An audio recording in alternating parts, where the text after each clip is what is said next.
Good afternoon, everybody. I am going to start a unit related with physical chemistry. That is surface chemistry, which is unit 5. छात्रों, हम जो आपको पढ़ाने जा रहे हैं इस ऑनलाइन के माध्यम से, इसमें हम लोग जो भी लिखेंगे पहले उसको हिंदी में लिख देंगे और फिर सभी को इंग्लिश में भी लिख दिया करेंगे। हिंदी वाले हिंदी में उतार लेंगे, इंग्लिश वाले इंग्लिश में उतार लेंगे। तो इस तरह से हम लोग अपनी पढ़ाई को जारी रखेंगे और अब आपका क्लास प्रभावित भी नहीं रहेगा। तो चलते हम लोग शुरू करते हैं यूनिट 5 को। तो सभी बच्चे लिखिए यूनिट 5। यूनिट 5, इस यूनिट में आपका 4 मार्क्स हैं, तो लिखेंगे मार्क्स 4।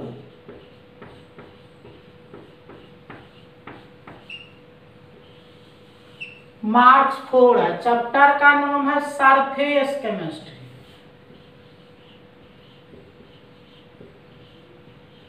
Surface chemistry.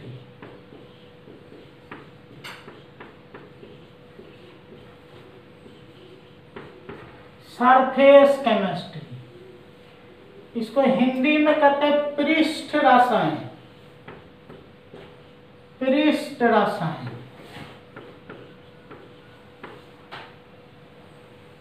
पृष्ठ रसायन। तो बच्चों, ये जो पृष्ठ रसायन चैप्टर है, इस चैप्टर में हम लोग किसी भी ठोस या द्रव की ऊपरी सतह पर होने वाले घटना का अध्ययन करते हैं। तो जो भी घटना पढ़ेंगे सब सॉलिड और लिक्विड के ऊपरी सतह पर होगा। तो चलिए लिखते हैं हम लोग। तो सभी बच्चे लिखिए। लिखेंगे केमिस्ट्री के उस ब्रांच को सरफेस केमिस्ट्री कहते हैं, जिसमें हम लोग किसी भी सॉलिड ठोस या लिक्विड द्रव के ऊपरी सतह पर होने वाले घटना का अध्ययन करते हैं। चलिए इंग्लिश में भी लिख लीजिए। Surface chemistry.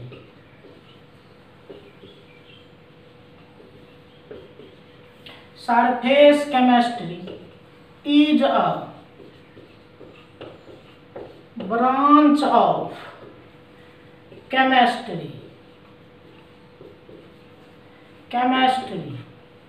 in which we study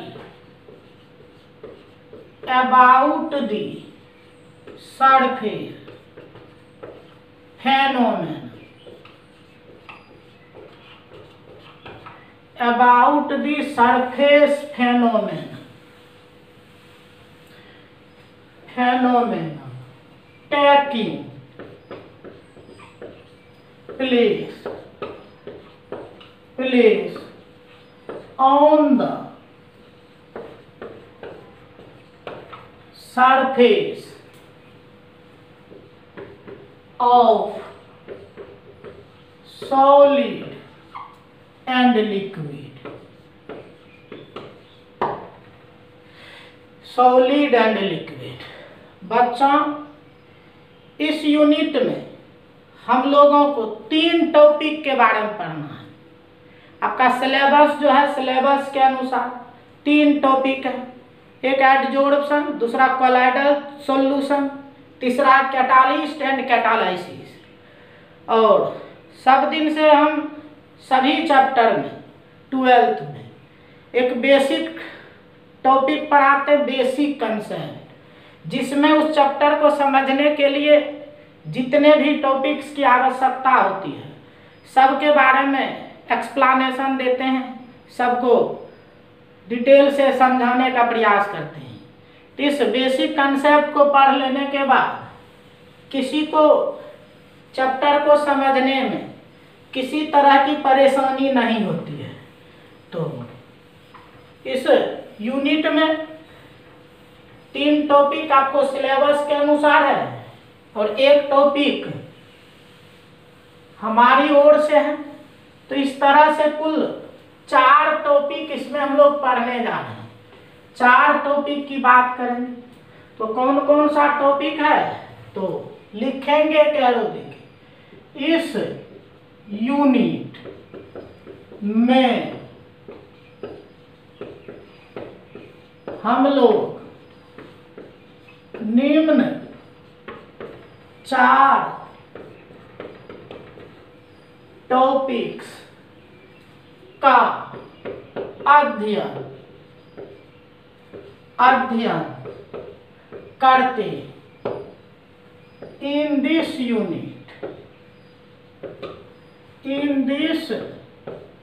unit we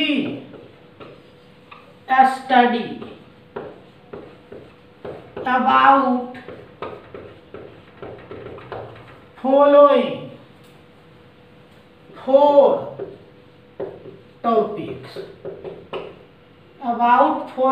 4 topics.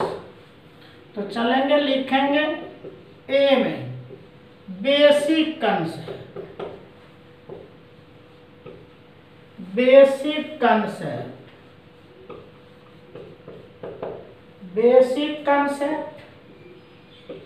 B पढ़ेंगे एडजोर्प्शन,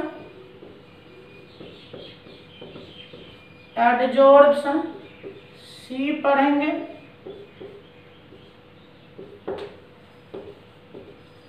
कोलाइडल सॉल्यूशन, डी पढ़ेंगे कैटालिस्ट एंड कैटालाइसिस।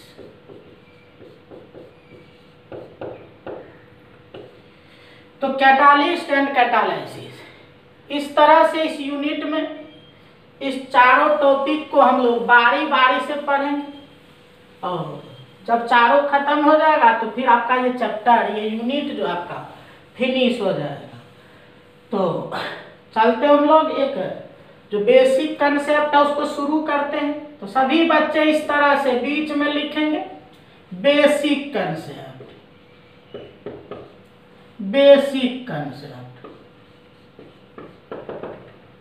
तो ये बेसिक कंसेप्ट शुरू करने जा। तो बच्चों जो भी जहां भी हैं सुरक्षित रहें और इस ऑनलाइन पढ़ाई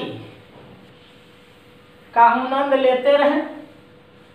और जब भी हमारे लिंक से मिलें तो निश्चित रूप से चैनल को सब्सक्राइब कर दें ताकि आपको सभी नोटिफिकेशन मिलते रहेगा, पढ़ाई आपका बाधित नहीं होगा। तो चलिए इस बेसिक कंसेप्ट में हम लोग शुरू करने जा रहे हैं। फर्स्ट टॉपिक इसमें जो हम पढ़ाने जा रहे हैं आपको वो होगा इंट्रोपी, कहते हैं ENTROP। ये इंट्रोपी है, एंट्रोपी कहते, ये एंट्रोपी। ये जो एंट्रोपी है इसको डिनोट करते हैं S से। तो लिखेंगे इसे S के द्वारा सूचित करते हैं, एस के द्वारा सूचित करते, it is denoted by S, it is denoted by S लिख लेंगे सभी बच्चे। तो देखिए ये जो इंट्रोपी है वास्तव में एक मात्रक है, एक यूनिट है, और आप सबों को पता है कोई भी मात्रक होता है, यूनिट होता है, उससे किसी न किसी चीज को मापा जाता है। तो वास्तव में ये जो इंट्रोपी है इससे भी मापने की बात होती है। तो इससे क्या मापते हैं? इससे अस्त व्यस्तता को मापते हैं। तो कोई भी सिस्टम या कोई भी पदार्थ कितना अस्त व्यस्त है, उसी अस्त व्यस्तता को मापने के लिए ये एक मात्रक, ये एक यूनिट बनाया गया है जिसको हम लोग इंट्रोपी कहते हैं। तो कहते हैं इंट्रोपी है क्या? तो इंट्रोपी एक मात्रक है जिसकी सहायता से किसी भी सिस्टम या पदार्थ की अस्त व्यस्तता को मापते हैं, और सिस्टम या पदार्थ जितना ही अधिक अस्त व्यस्त होता है उसके लिए इंट्रोपी का मान उतना ही अधिक होता है। तो चलें सभी बच्चे लिखेंगे, लिखिए यह एक मात्रक यूनिट है जिसकी सहायता से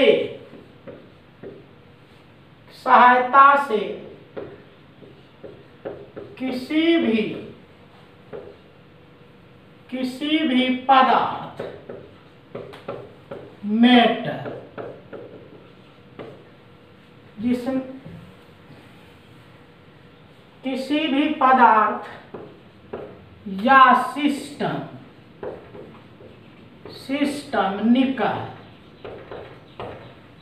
निकाय के अस्त व्यस्तता को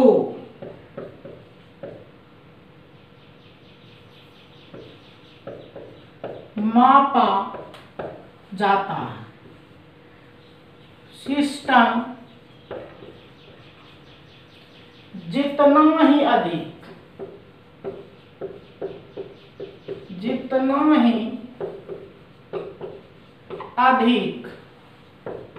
अस्त व्यस्त रहता है उसके लिए एंट्रोपी का मान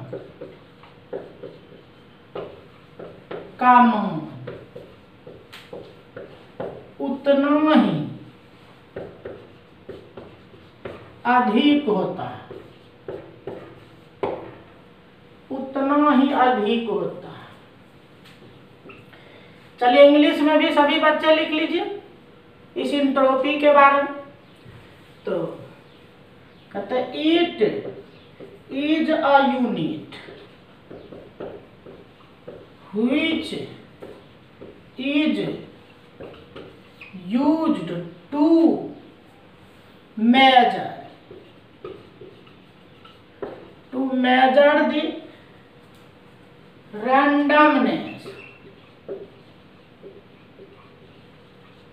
measure the randomness of any system or matter, as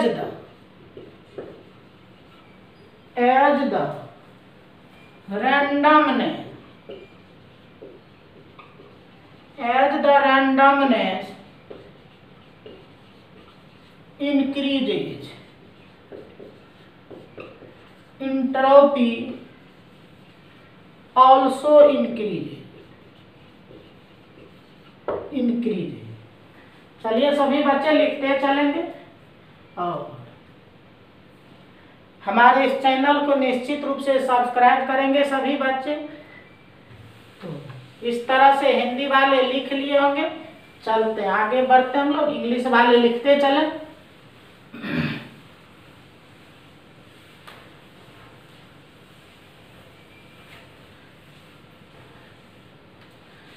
बच्चों आप सभी जानते होंगे पदार्थ की 3 अवस्था होती है। पदार्थ जो होते हैं उसके 3 अवस्था होते हैं। तो कौन सा? तो सॉलिड, लिक्विड और गैस, जिसको हिंदी में ठोस, द्रव और गैस कहते हैं। बच्चों जानते होंगे पदार्थ की इस 3 अवस्था में गैस सबसे अधिक रैंडम होता है, बिल्कुल अस्त व्यस्त होता है, किसी के कंट्रोल में नहीं रहता। लेकिन ठोस जिसको जहां रख दीजिए वहीं पड़ा हुआ रहता। इसलिए पदार्थ की अवस्था में गैस जो होता है, गैस के लिए इंट्रोपी का मान सबसे अधिक होता है और सॉलिड के लिए इंट्रोपी का मान सबसे कम होता है। अगर आपसे पूछ दे, प्रश्न आ जाए पदार्थ की वह कौन सी अवस्था है जिसके लिए इंट्रोपी का मान सबसे अधिक होता है, कहते गैसियस स्टेट के लिए इंट्रोपी का मान सबसे अधिक होता है, जबकि ठोस के लिए सबसे कम होता है। तो चलिए इस बात को हम लोग लिख लेते हैं। तो चलिए सभी बच्चे लिखिए। तो पदार्थ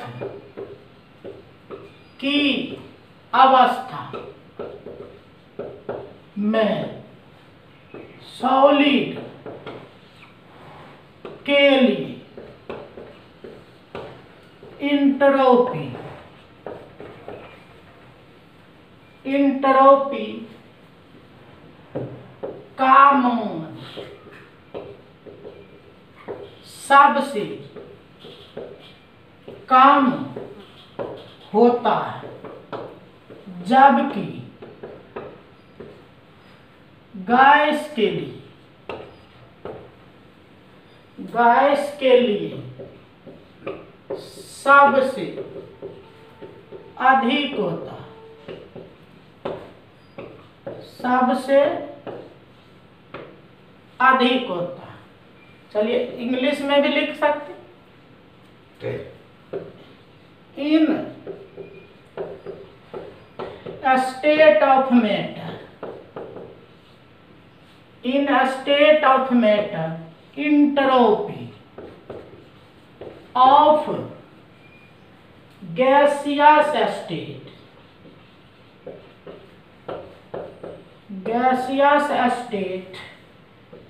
is maximum but entropy of solid state is minimum।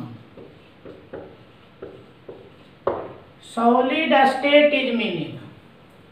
अब देखिए बच्चों, एक प्रश्न पूछा जाता है आपसे ऑब्जेक्टिव के रूप में कि जो हम लोग का यूनिवर्स है जिसको आप ब्रह्मांड कहते हैं, ब्रह्मांड का इंट्रोपी दिन प्रतिदिन क्या हो रहा है।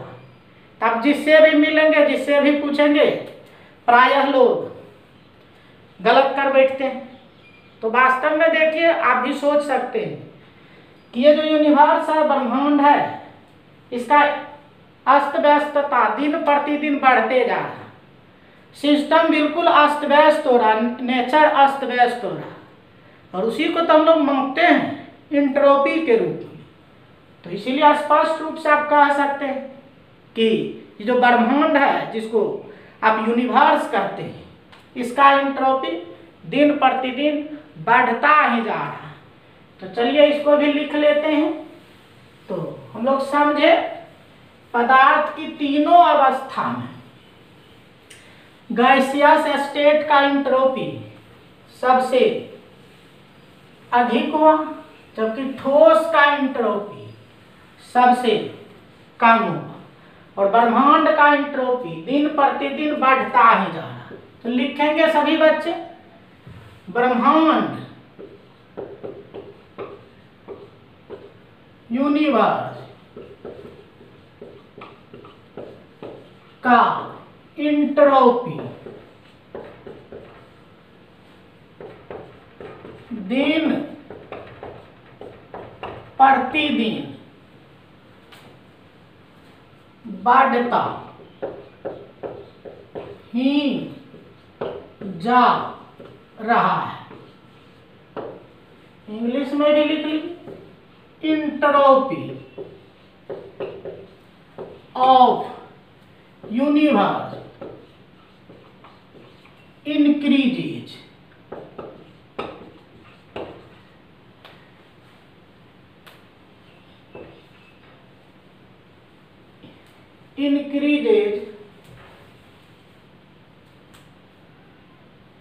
Entropy of universe increases. तो इस तरह से हम लोग देखें कि ब्रह्मांड का एंट्रोपी हमेशा बढ़ता ही जा रहा। तो अब चलिए हम लोग अगर एंट्रोपी की बात करें, अगर कोई भी सिस्टम है उसका प्रारंभिक अवस्था में एंट्रोपी यदि हम S1 ले लें और बाद में एंट्रोपी S2 ले लें, तो देखिए जब भी हम लोग चेंज निकालते हैं तो वहाँ डेल्टा की बात करते हैं। तो चेंज जब निकालेंगे एंट्रोपी का तो कहेंगे डेल्टा S, और डेल्टा S कहेंगे S2 माइनस S1। तो इस तरह से डेल्टा S हो जाएगा S2 माइनस S1। तो बच्चों आप देख सकते हैं कि अगर S2 का मान अधिक होगा मतलब बाद में एंट्रोपी बढ़ जाएगा, तो ये जो चेंज इन एंट्रोपी है ये पॉजिटिव हो जाएगा। लेकिन बाद में एंट्रोपी यदि घट जाएगा तो आपका चेंज देखिए ये S2 कम हो जाएगा, तो इस तरह से निगेटिव हो जाएगा। तो इस तरह से आप कह सकते हैं कि जब एंट्रोपी बढ़ेगा तो डेल्टा S जो है इसका मान पॉजिटिव हो जाएगा, और एंट्रोपी जब घटेगा तो डेल्टा S का मान निगेटिव हो जाएगा। तो हम लोग एंट्रोपी का जो चेंज निकालते हैं उसके लिए हम लोग सूत्र डेवलप किए S2 माइनस S1। तो चलिए लिखते हैं हम लोग। तो लिखेंगे सभी बच्चे, एंट्रोपी का परिवर्तन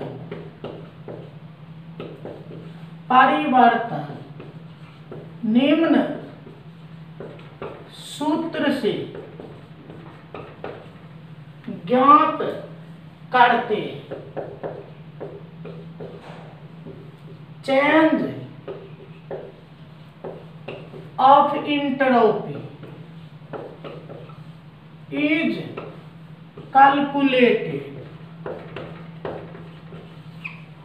calculated with the help of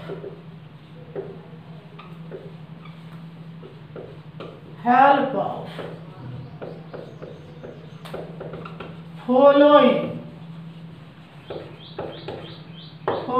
formula. तो चलिए सूत्र लिख ले, डेल्टा S हो गया S2 minus S1। Delta S कहेंगे S2 माइनस S1,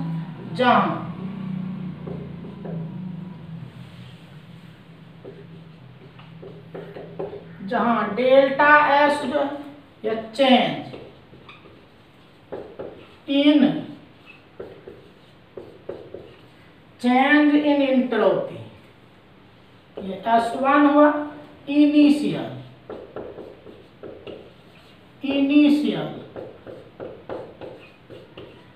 प्रारंभिक एंट्रोपी, इनिशियल प्रारंभिक एंट्रोपी। S2 हुआ फाइनल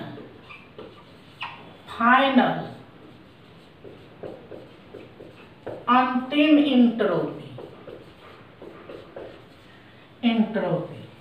इस तरह से बच्चे हम लोग समझे कि अगर एंट्रोपी बढ़ेगा अर्थात S2 का मान अधिक होगा तो पॉजिटिव होगा, और S2 का मान कम होगा अर्थात एंट्रोपी जब घटेगा तो निगेटिव होगा। तो चलिए हम लोग लिख सकते हैं, नीचे पैराग्राफ चेंज करके सभी बच्चे लिखेंगे, जैसे जैसे एंट्रोपी का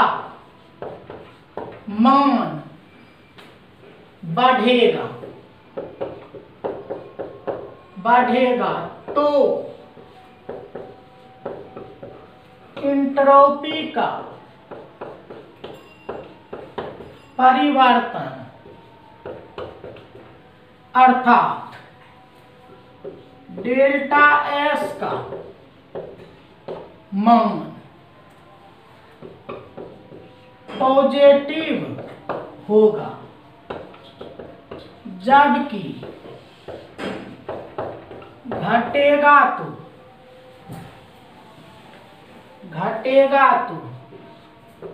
निगेटिव होगा।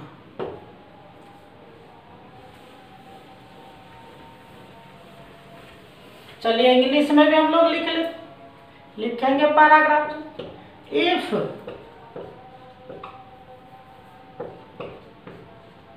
Value of entropy increases, then delta S will be positive. But if entropy decreases, then value of delta S will be negative। इस तरह से हम लोग निकाल सकते हैं कि पॉजिटिव होगा कि निगेटिव होगा। जैसे प्रश्न यदि आपसे पूछ दे कि एक चौक का टुकड़ा है, उस टुकड़ा को यदि हम लोग पीस के पाउडर बना देते हैं तो चेंज इन एंट्रोपी अर्थात डेल्टा एस पॉजिटिव होगा कि निगेटिव होगा। तो वास्तव में देखिए क्या हो रहा है कि चौक है, उसको आप पीस के पाउडर बना रहे हैं, और चौक को पीस के यदि पाउडर बना रहे हैं तो वास्तव में क्या हो रहा है कि पहले चौक का टुकड़ा है तो वो कम अस्त व्यस्त है तो इंट्रोपी कम हो, और पीस के जब पाउडर बना दिए तो क्या हुआ, पाउडर जैसे हुआ तो उसका इंट्रोपी बढ़ जाए। तो देखिए शुरू में सॉलिड था, बाद में पाउडर हो गया, तो शुरू में कम हुआ इंट्रोपी, बाद में अधिक हो गया। तो आप समझ सकते हैं यहाँ चेंज इन इंट्रोपी जो होगा वो पॉजिटिव होगा। तो इस तरह से यदि प्रश्न आ जाए कि चौक के टुकड़ा को पीस कर पाउडर बना देते हैं तो इंट्रोपी का मान क्या होगा, तो वास्तव में इंट्रोपी का मान जो इस अवस्था में होगा वो आपका पॉजिटिव हो जाए। तो चलिए हम लोग लिख लेते हैं। तो एक प्रश्न लिखेंगे सभी बच्चे, एक क्वेश्चन लिखेंगे। जब एक चौक के टुकड़े को पीस कर पाउडर बनाया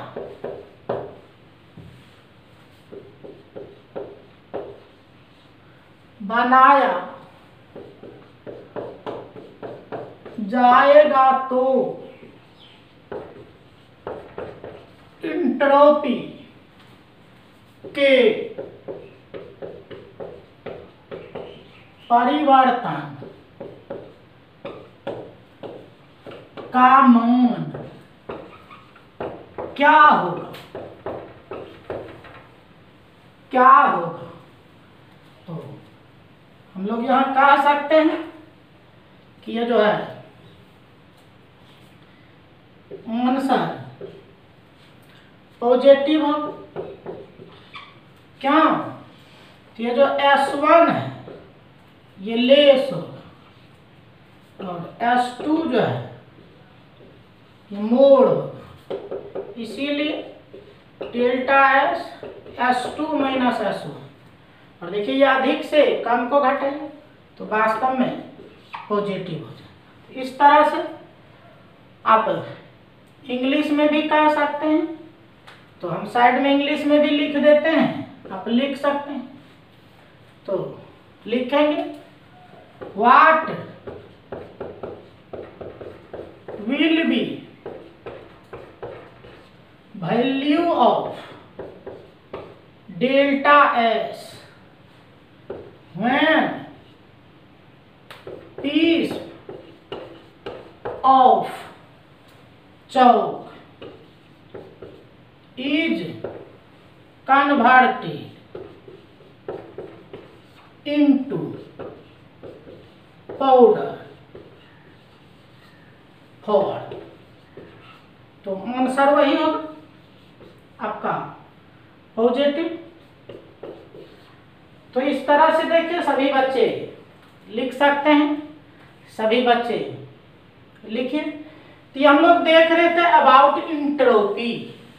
तो इस तरह से हम लोग देखें पदार्थ की अवस्था में आपको पूछे किसका इंट्रोपी सबसे अधिक होता है, तो कहेंगे गैस का। किसका सबसे कम होता है, तो सॉलिड का होता है। ब्रह्मांड का इंट्रोपी दिन प्रतिदिन क्या हो रहा है, तो कहेंगे दिन प्रतिदिन बढ़ता जा रहा है। और इंट्रोपी का मान बढ़ेगा तो आपका डेल्टा एस पॉजिटिव होगा, और इंट्रोपी का मान घटेगा तो डेल्टा एस निगेटिव होगा। तो इस तरह से इतनी बात यदि आप जानेंगे इंट्रोपी के बारे में, तो 12th में फिर देखिएगा आगे जो टॉपिक आपका शुरू होगा इस चैप्टर में, समझने में कहीं कोई परेशानी नहीं होगी। तो ये एक टॉपिक आपका हम फिनिश किया अभी इंट्रोपी के बारे में, इसको सभी बच्चे पढ़ेंगे। और इसी तरह से हम नेक्स्ट क्लास में जब आपसे मिलेंगे तो नेक्स्ट टॉपिक लेके आएंगे और उसको भी अच्छी तरह से समझेंगे। तब तक सभी बच्चे इतना को देखेंगे और चैनल को सब्सक्राइब करेंगे और आगे बढ़ते चलेंगे। तो आज हम अपनी वाणी को यहीं विराम देते हैं। जय हिंद, जय भारत।